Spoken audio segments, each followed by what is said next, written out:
নাগরিকদের অংশগ্রহণ ছাড়া, নাগরিকদের চাপ এবং নাগরিকদের অন্তর্ভুক্তি ছাড়া কোনো অবস্থাতেই সংস্কার প্রক্রিয়াকে অগ্রসর করা যাবে না। জাতীয় ঐক্যমত্য কমিশনের পক্ষ থেকে আমরা রাজনৈতিক দলগুলোর কাছে পৌঁছেছি, তাদের মতামত দিচ্ছি, তাদের সঙ্গে আলোচনা করব, পাশাপাশি ভবিষ্যতে যাতে নাগরিকদের মতামত সংগ্রহ করা যায় সেই উদ্যোগও নেওয়া হবে। প্রতিবেদন দেওয়া হয়েছে। আমাদের প্রথম যে প্রশ্নটি নিজেদের কাছে করা দরকার এবং বোঝা দরকার যে সংস্কারের প্রশ্নটি আসলে কেন উত্থাপিত হয়েছে, কোথা থেকে আসছে। কারণ এটি যদি আমরা বুঝতে না পারি যে আসলে সংস্কার প্রশ্নটি উঠলো কেন, উঠলো এই কারণে বাংলাদেশে গত 16 বছর ধরে যে ব্যক্তিতান্ত্রিক স্বৈরতন্ত্রের শাসন দেখেছি, তার সবচেয়ে বড় ক্ষতিকারক দিক হচ্ছে এই যে বাংলাদেশে যে দুর্বল এবং ভঙ্গুর যে প্রতিষ্ঠানগুলো ছিল সেই প্রতিষ্ঠানগুলোকে সম্পূর্ণভাবে ধ্বংস করে দেওয়া হয়েছে।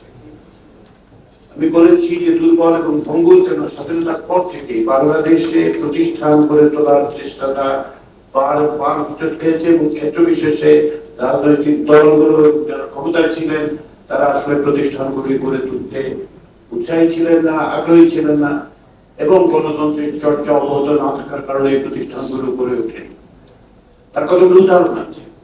উদাহরণগুলির মধ্যে একটা অন্যতম উদাহরণ হচ্ছে এখানে বিচার বিভাগের সংস্কার সংক্রান্ত কমিশনের সদস্য আছেন, তার উপস্থিতিতে এটা বলা দরকার যে গোটা বিচার বিভাগের দিকে তাকালে আপনারা বুঝতে পারবেন যে গত 16 বছর ধরে কিভাবে বিচার বিভাগকে কার্যত ধ্বংস করে দেওয়া হয়েছে। এটা কেবল একটি প্রতিষ্ঠান নয়, আপনি যদি শাসন ব্যবস্থার যে কোনো দিকে না, এবং আমি যখন প্রতিষ্ঠান ধ্বংস করার কথা বলি তখন আমি এটা কেবলমাত্র কাঠামোগত দিক বোঝাচ্ছি না, এর যে রুল অফ দ্য গেম, যেভাবে যে কোনো প্রতিষ্ঠান পরিচালিত হওয়া উচিত সেই প্রতিষ্ঠান পরিচালনা প্রকৃত পক্ষে যে কোনো ধরনের নিয়ম নীতিকে ইচ্ছাকৃত ভাবে ধ্বংস করা হয়েছে। মানে এখন যে রাষ্ট্র পরিচালনার জায়গা যেখানে আছে এটা সাময়িক ব্যবস্থা দিয়ে চালানো হচ্ছে, কিন্তু এটা অব্যাহত রাখতে বাংলাদেশে কেবল গণতন্ত্রের প্রশ্ন নয়, রাষ্ট্র হিসেবে তার শক্তি এবং সামর্থ্য কোনটাই তৈরি হবে। সেই কারণে সংস্কারের প্রশ্নটা এসছে। সংস্কারের প্রশ্নের একটা অন্যতম প্রতিফলন আমরা দেখতে পেয়েছি, সেটা হচ্ছে যে 16 বছরের এই শাসনের বিরুদ্ধে মানুষের যে ক্ষোভ, যে বিক্ষোভ, সেটা কি রূপ নিয়েছে। যে কারণে এই সংস্কারের কাঠামোগত দিকগুলো ছাড়াও আমরা বারবার যেটা বলছি যে সেটা হচ্ছে রাজনৈতিক সংস্কৃতিতেও পরিবর্তন করা দরকার, কিন্তু কাঠামোগত পরিবর্তনগুলো ছাড়া, বিচার বিভাগকে পুনর্গঠিত করা ছাড়া, প্রশাসনকে পুনর্গঠিত করা ছাড়া সর্বোপরি যেটা গুরুত্বপূর্ণ সেটা হচ্ছে একটি জবাবদিহিমূলক ব্যবস্থা তৈরি। যদি সাংবিধানিক এবং প্রাতিষ্ঠানিক ব্যবস্থা না করা হয় তাহলে যখনই আমরা নির্বাচন করি না কেন, যে এমনকি যদি একটি অবাধ এবং সুষ্ঠু নির্বাচন সম্পাদিত হয় তাহলে শেষ পর্যন্ত এক বৃত্ত চক্রের মধ্যে আমাদেরকে সম্ভবত এই জায়গায় ফিরে আসতে হবে। সংস্কারের তাগিদটা হচ্ছে ওই জায়গা থেকে। যদি একটি জবাবদিহিমূলক রাষ্ট্র ব্যবস্থা আমরা তৈরি করতে চাই, যদি আমরা মনে করি যে আসলে এমন একটা ব্যবস্থা যেটাকে আমরা গণতান্ত্রিক বলে দাবি করতে পারবো, এমন একটা ব্যবস্থা যেখানে নাগরিকদের অধিকার সুরক্ষিত হবে এবং রাষ্ট্রের দায়িত্ব হবে যে নাগরিকের সমস্ত অধিকারকে রক্ষা করা, সেটা ভায়োলেট করা নয়, সেটা যদি আমরা নিশ্চিত করতে চাই তাহলে কাঠামোগত সংস্কারের আর কোনো বিকল্প নেই। আমি এ ব্যাপারে আশাবাদী এই কারণে যে এই যে দাবি, এই যে তাগিদ, এটা কেবলমাত্র যে এই সময়ে উঠেছে, এটা অন্তর্বর্তী সরকারের এজেন্ডা নয়। অন্তর্বর্তী সরকারের দায়িত্বে পড়েছে, তারা এটিকে সংযোজন করার চেষ্টা করছেন, এটাকে স্টিয়ার করার চেষ্টা করছেন, কিন্তু দাবিটি আসলে প্রকৃতপক্ষে নাগরিকদের। যে নাগরিকরা পর পর 3টি নির্বাচনে ভোট দিতে পারেনি, নির্বাচনের নামে যেই প্রহসন হয়েছে, এমনকি প্রহসন শব্দটাও আসলে এটা আন্ডারস্টেটমেন্ট, এটা নাগরিকদের দাবি, এটা রাজনৈতিক দলগুলির দাবি। আপনি খেয়াল করে দেখুন, প্রত্যেকটা রাজনৈতিক দলের সাথে কথা বলে আপনারা বুঝতে পারবেন এবং তারা প্রকাশ্যে যেভাবেই বলুন প্রত্যেকবারই যেটা বলেছেন সেটা হচ্ছে এই কাঠামোগত ব্যবস্থায় আপনি স্বৈরতন্ত্র মোকাবিলা করতে পারবেন না। বাংলাদেশের ভবিষ্যতে স্বৈরতন্ত্রের উত্থান প্রতিরোধ করতে হলে এই কাঠামোগত পরিবর্তনগুলো লাগবে। এবার একটা উদাহরণ হচ্ছে যে প্রধানমন্ত্রী যে অভাবনীয় ক্ষমতার ব্যবস্থা বাংলাদেশের সংবিধান তৈরি করেছে সেটিকে অক্ষুণ্ণ রেখে কোন অবস্থাতেই আপনি একটি জবাবদিহিমূলক ব্যবস্থা তৈরি করতে পারবেন না।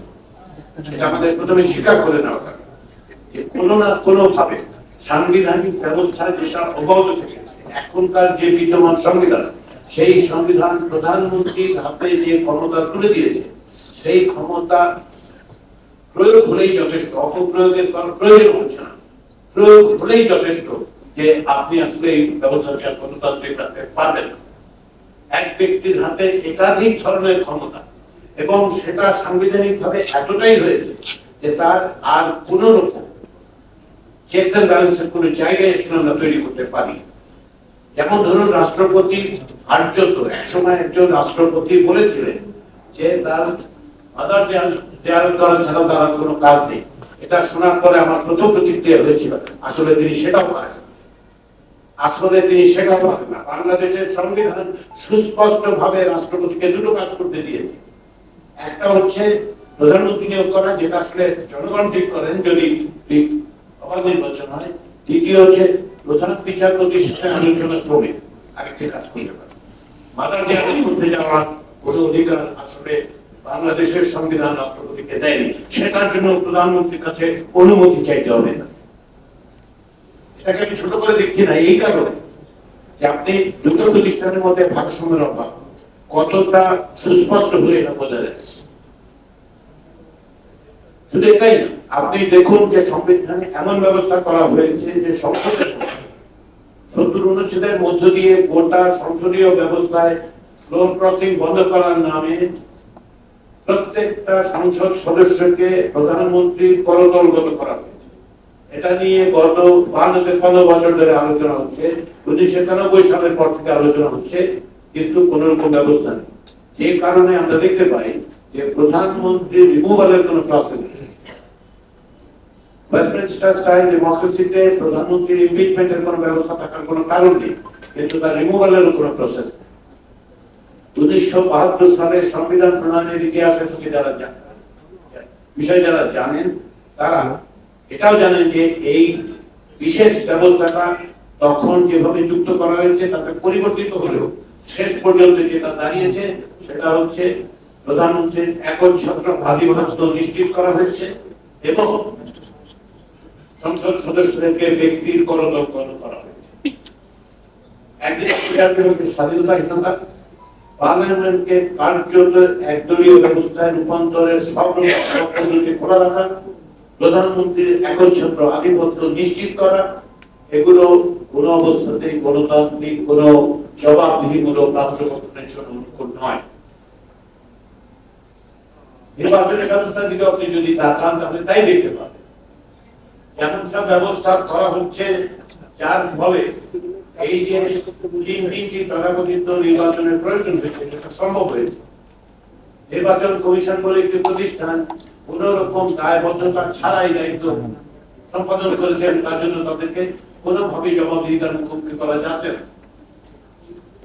আপনি যদি একইভাবে দেখেন যে জনপ্রশাসনের ক্ষেত্রেও আমরা ক্ষমতার যে ভয়াবহ অপপ্রয়োগ দেখতে পেয়েছি,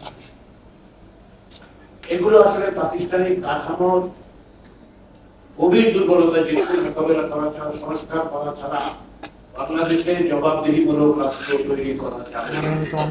সে কারণে সংস্কারের দাবিটা উঠেছে এবং সংস্কারের দাবিটা জনগণের, সংস্কারের দাবিটা সিভিল সোসাইটি, সংস্কারের দাবিটা রাজনৈতিক দলের। ফলে এটা কেবলমাত্র অন্তর্বর্তী সরকারের কাজ এটা মনে করবার কোনো কারণ নেই। এখন হচ্ছে প্রশ্ন হচ্ছে যে সব বিষয়কে আমরা একমত হতে পারবো কিনা। জাতীয় ঐক্যমত্য কমিশনের পক্ষ থেকে আমরা সেই চেষ্টাটা করছি, কিন্তু এর জন্য সবচেয়ে বড় ভূমিকা রাখতে হবে নাগরিকদের। কারণ হচ্ছে রাজনৈতিক দলগুলো আসলে নাগরিকদের একটা অংশের প্রতিনিধিত্ব করে। আমি একটা অংশের বললাম এই কারণে যে সবগুলো রাজনৈতিক দল সব মানুষকে প্রতিনিধিত্ব করেন, এরকম মনে করার কোনো কারণ নেই। তারা একটা বড় রকমের স্টেক হোল্ডার। অবশ্যই রাজনৈতিক দলগুলো স্টেক হোল্ডার, কারণ দেশ তার শেষ পর্যন্ত রাজনৈতিক দলগুলোই পরিচালনা করে। কিন্তু নাগরিকদের অংশগ্রহণ ছাড়া, নাগরিকদের চাপ এবং নাগরিকদের অন্তর্ভুক্তি ছাড়া কোনো অবস্থাতেই সংস্কার প্রক্রিয়াকে অগ্রসর করা যাবে না। জাতীয় ঐক্যমত্য কমিশনের পক্ষ থেকে আমরা রাজনৈতিক দলগুলোর কাছে পৌঁছেছি, তাদের মতামত দিচ্ছি, তাদের সঙ্গে আলোচনা করব, পাশাপাশি ভবিষ্যতে যাতে নাগরিকদের মতামত সংগ্রহ করা যায় সেই উদ্যোগও নেওয়া হবে। কারণ আমরা মনে করি যে নাগরিকদের শুধু জানারই অধিকার আছে তা নয়, তাদের একটা সুস্পষ্ট ভূমিকা রাখার প্রয়োজন আছে। যে অভাবনীয় রক্তপাতের মধ্যে দিয়ে আমরা এই জায়গায় এসেছি, সেখান থেকে খালি হাতে ফিরে যাওয়ার কোন রকম সুযোগ নেই। এই সুযোগ যখন ঐতিহাসিক নয়, বাংলাদেশের স্বাধীনতার পর এটাই সবচেয়ে বড় সুযোগ। তার সবচেয়ে বড় উদাহরণ হচ্ছে বাংলাদেশে এই প্রথমবারের মতো সুস্পষ্ট ভাবে নাগরিকদের অন্তর্ভুক্ত করে সংবিধান নিয়ে আলোচনা হচ্ছে, বিচার বিভাগ নিয়ে আলোচনা হচ্ছে, জনপ্রশাসন কিভাবে হবে না হবে সে নিয়ে আলোচনা হচ্ছে। সংবিধান নিয়ে কথা বলা কোন সীমিত গোষ্ঠীর বিষয় নয়, নাগরিকদের ডকুমেন্ট, রাজনৈতিক ডকুমেন্ট, সেটা নিয়ে সকলের আলোচনা করা দরকার। changetv.press, এক ফোঁটা হলুদ নেই।